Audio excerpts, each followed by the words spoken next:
What's up, guys? King Family Drummer back with another deck profile from Lucas. This time we have The hat itself.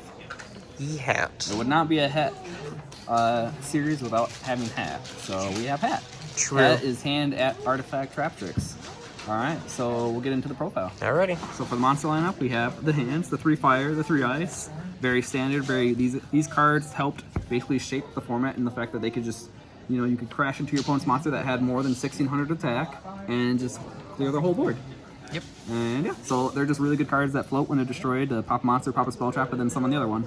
You honestly just have to respect them in the format, though. Yeah, you have to respect hands. So leaving monsters in like 17 or more attack position, you got to be ready to answer these. And then for the trap tricks, we got the 3 Marmello, basically search any trap hole card, and then the 3 Dionia, which is basically the Mean 2? basically summon back this from the grave and then rank 4 access. Mean 2 Dionia? You said 3. Oh, sorry, yeah, 2 Dionia, definitely not 3.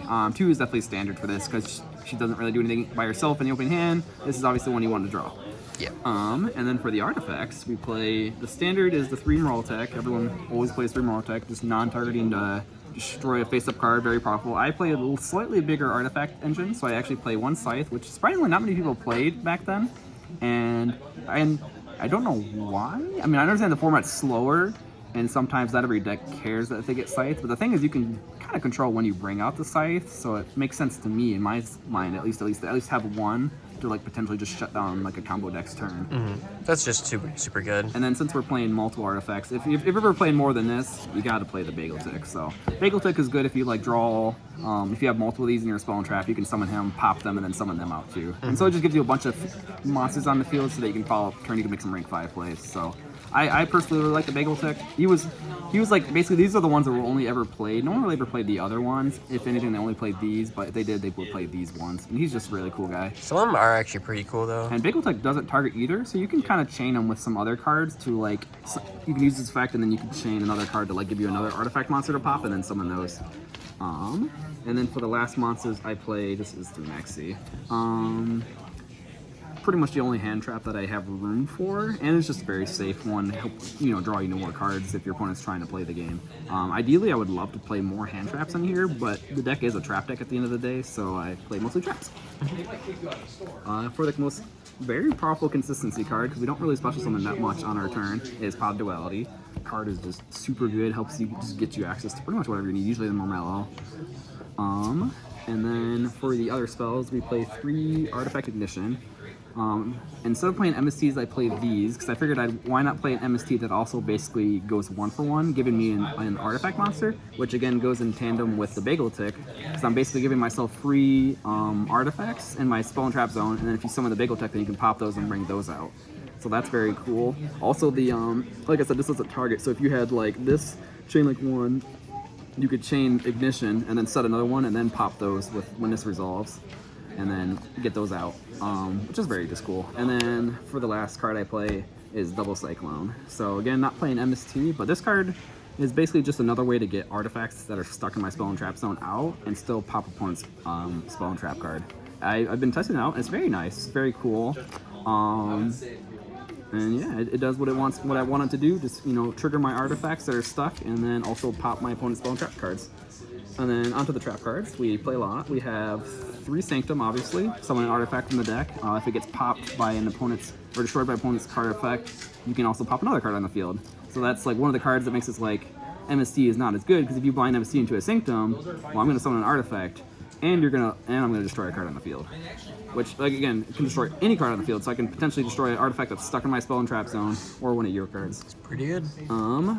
For the Trap Tricks trap, we play the 2 Nightmare. It's basically, if a special summon monster activates its effect, you can negate it and destroy it. So, but it has to be the turn it's summoned. So this is very powerful. It's basically the best one after Bottomless. Bottomless is at 1, unfortunately, but still a very powerful card to search. Outs like the Fire Hand, outs like So Many, like just any normal special summon. Yeah. And then for other traps, we play the 1-ofs. These are the powerful 1-ofs of the format. Torrential, Cone Polish Warning.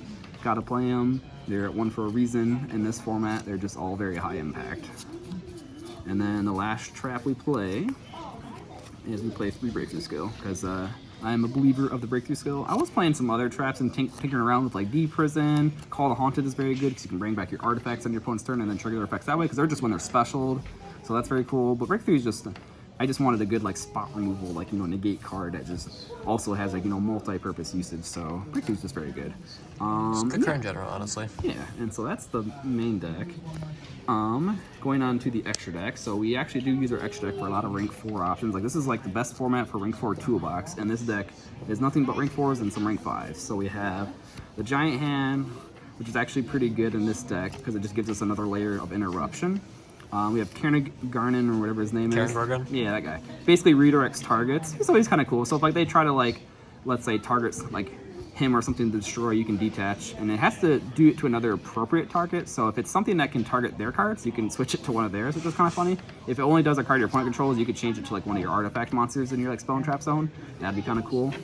We play Ragna Zero for like Bujin, Firefist, just quick effect pop and draw. The Corn Ship, which is just really good for like hands, things that you don't want to destroy and you want to send instead. The Diamond Dyer, just like good for basically outing back row problems.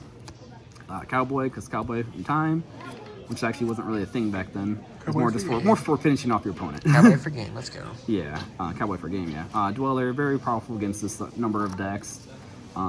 We have Rhapsody, very good, like basically just XYZ DD Crow, and you can equip it to another one and give it 1200, that's very cool. 101, basically non-destruction removal is always nice. Exotonic is always a good card. Emerald, we like recycling our stuffs. Those are the rank 4s. There's so many rank 4s in this deck you could play. They're just all generically good. Those are the ones I picked. I'm not playing Upstart, so Vol Chain's one you could play because you could like stack like a Soul Charge or a Pot of Dichotomy, like cards I'm not playing that you could play, and then just Upstart into them.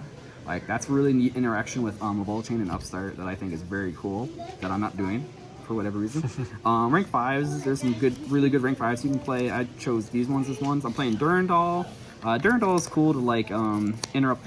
It's more so just like you can use this effect to change an effect to pop one of your back row. So if your back row is like all artifact monsters, they're basically gonna lose. They're basically going neg1 and then you're triggering an artifact monster. That's the idea with him. Also like just like pseudo protector like monsters. He has the shuffle hand effect, which is kind of cute if your like hand is bad or your opponent's hand is really good. I've been testing them out. I don't make them that much. The good rank 5s that I really like is Tyrus. Tyrus is like can't be destroyed by card effects as material.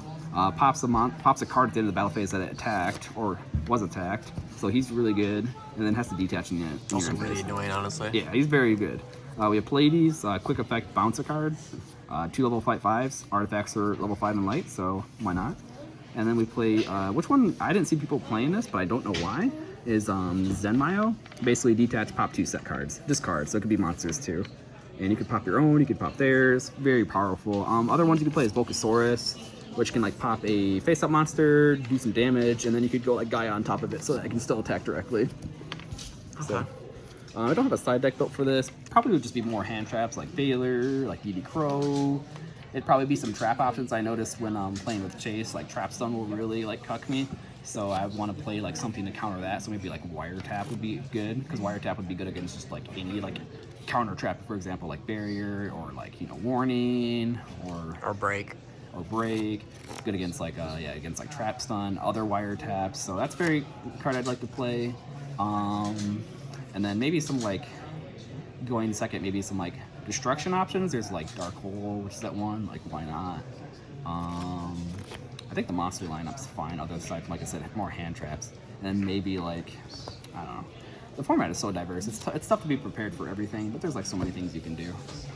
But yeah, that's basically my version of Hat. I kind of like used Corey McDuffie's North America like winning list, you know, the North America Nats basically Nats list as a template, and then kind of went from there. It's like, well, how would I want to play this, and how do I like it? And then I made changes from there. And I've definitely been enjoying this. It's very cool. Deck, like it seems very basic on the outside, but as you play it, there are very like niche interactions that make the deck very cool. All right. All right. Well, again, this is Queen Kaiba from the Gents. Thanks for watching. We'll see you in the next one.